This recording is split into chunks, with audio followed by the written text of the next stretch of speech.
Kashi in 1970, resigned from my job as a lecturer in Enfield College of Technology and came back with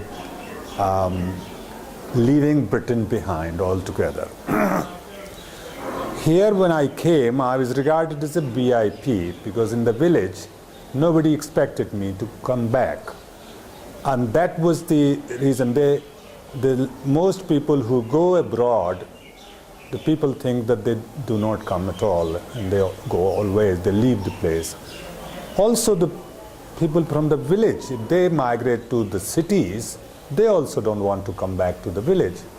Because I came to the village and came with a white woman, my wife Jyoti.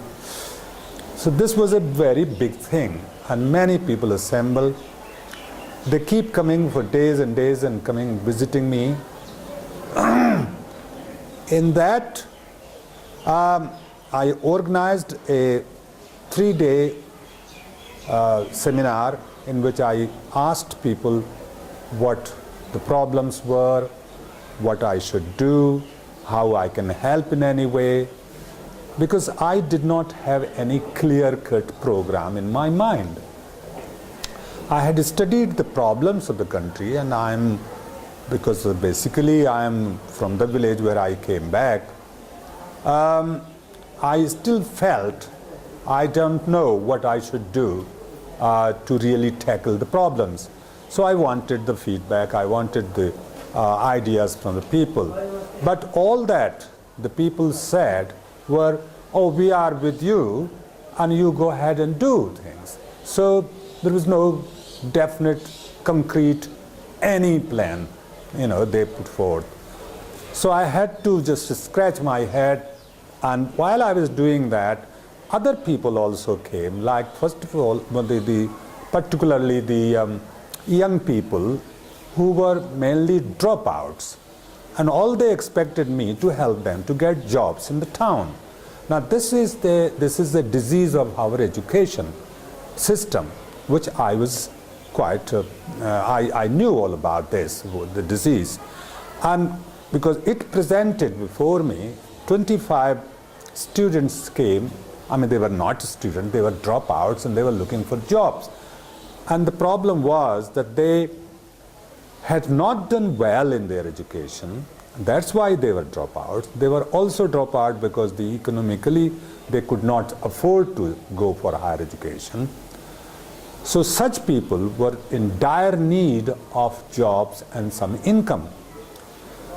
But also the problem was that they could not be employed. They were unemployable. So what could we do? But they would spend time going every day to the town, spend money there and going and coming and spending the time, and come back in the evening and tell their parents, oh, I couldn't find a job today, or I'll try in tomorrow. So they were still a drain on the resources of the home.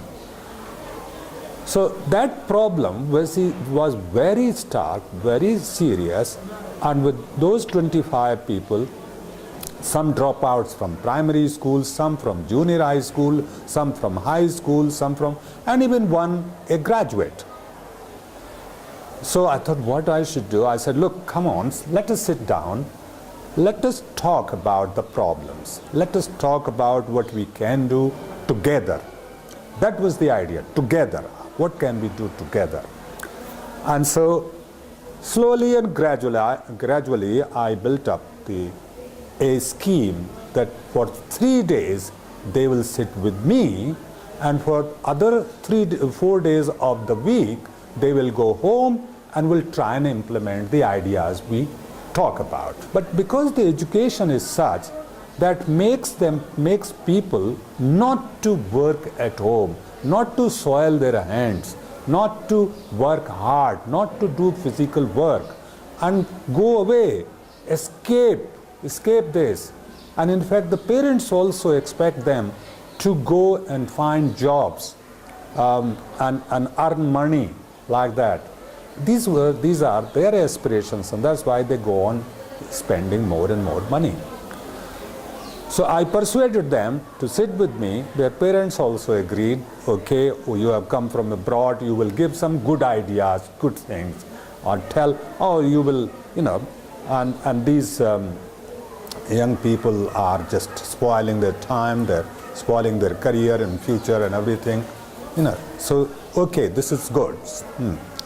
And this is how I developed the course, which I called Improved Farming, which consisted of 3 parts. One was the general communication part, the second was the technical part, the skill part, and the third was the social and economic part. Now, general means their language, the language which the educated people use, which the less educated people do not understand, is the problem of dialect. These boys only understood the local dialect, a little bit of Hindi. So the Hindi, the government officers use, and other high educated people use. Even the newspaper language also was difficult for them to understand. So it was to understand the language and being able to communicate well with people outside.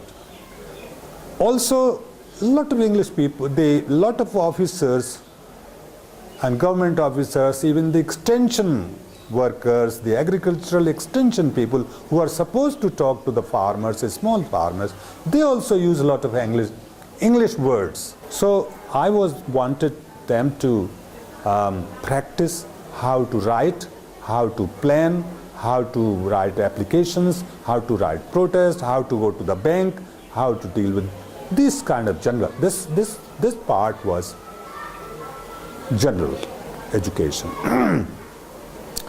Skill part was how to grow more food, how to cultivate better, how to use better techniques, which crops are better, which seeds are better, for using of fertilizer, or all these kind of things, because everything was connected with the farming, with the agriculture, a small farming, small holding thing.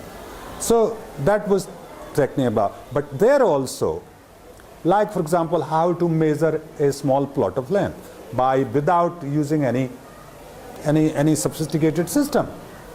You see. So more practical things, weighing, finding out costs, what is the rate in the market, whether the people in the market are cheating them or not, this kind of thing, So that sort of education, very practical, very everyday, which they are concerned with. So that was the skill part, the technical part. Then came the social and economic.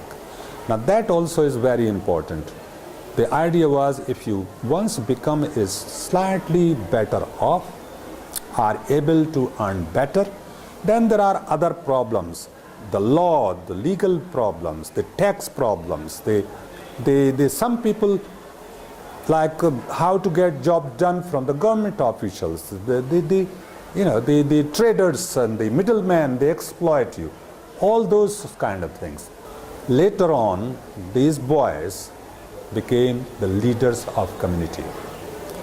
So this was the first thing. I learned a lot from the course.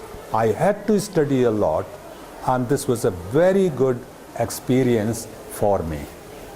Thank you.